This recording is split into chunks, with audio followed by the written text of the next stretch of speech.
It was great day to be alive. I'm looking at you, sorry. It was great. There was a lot of positive testimony, of course, in support.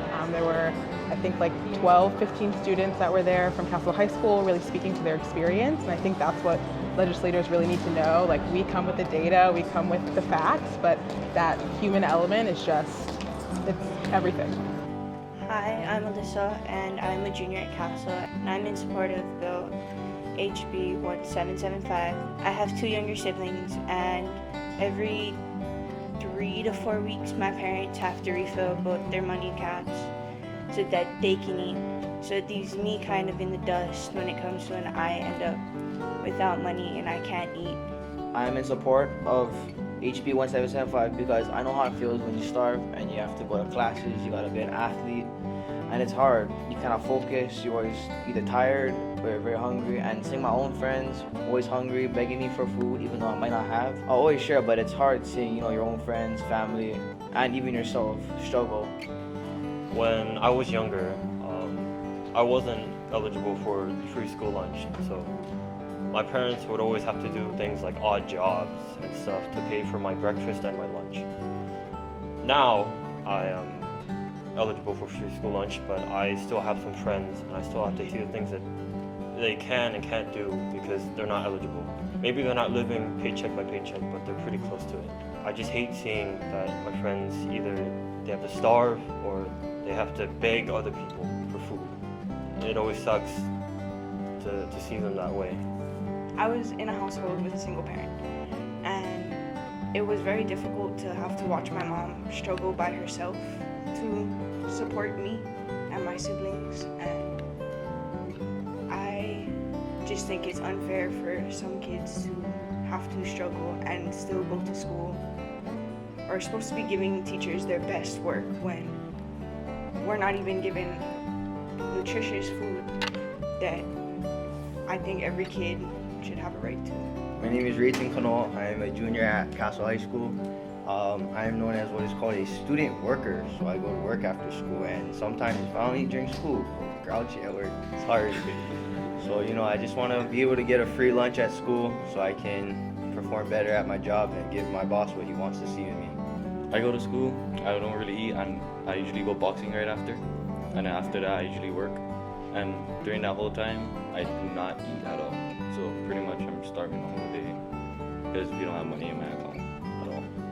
So many days will go by that I will see students in the lunch line get their food taken away because they don't have the money in their account. And if I can only imagine how they feel, it hurts my heart because that's so sad. They're starving and they get humiliated in front of many other students because they don't have the money to put in their account. I have some friends that are really smart, but they usually skip class or they can't do the work because they're too tired, too hungry, or just something else.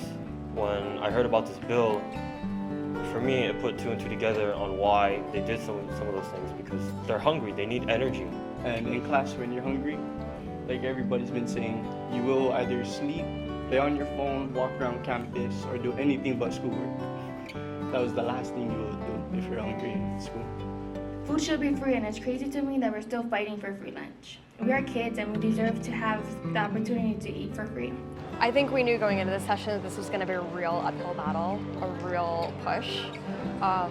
So today was really heartening to see all of these people show up, and just the passion and all of those kids really speaking from their personal experience, I think was an eye-opener, honestly, for a lot of those legislators. I don't think that they expected that.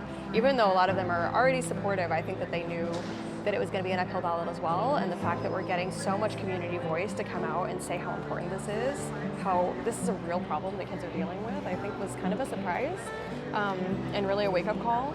And hopefully, we are definitely having a lot of momentum going into the next hearing, and hopefully we can carry that through with the rest of the session. I think the big question mark here is going to be the cost, right? If this were free, I think this would pass, obviously, very easily. But the issue is the money worth it? We've seen that test scores in other places have increased about 15% annually as a result of free school meals, where the cost of this program would only be about 1% of the DOE budget.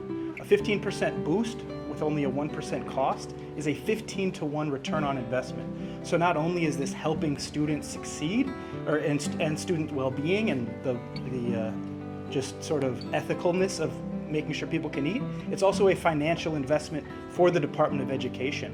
When we look for ways to help improve the educational system, buying books, making sure that we have air conditioning in classrooms, right? This is helping. So is making sure that they're eating. Echoing everything everyone else said, this is really for our Ellis families. Last year, school meal debt hit 6 figures, and I don't believe that any 10, 12, 13-year-old should be in debt before they turn the age of 18. So really in support of this Universal Free School Meals program. You'll see in our testimony, we've also done some back of the envelope calculations and are projecting what the federal government has found as an increase in participation when meals are free, 12% for breakfast and 6.8% for lunch. And we're estimating a $25.5 million program in addition to the annual appropriations the legislature already allocates for the school food program. And we've also included how the 8 other states that have passed universal free school meal programs are funding their programs, which is by taxing their wealthy.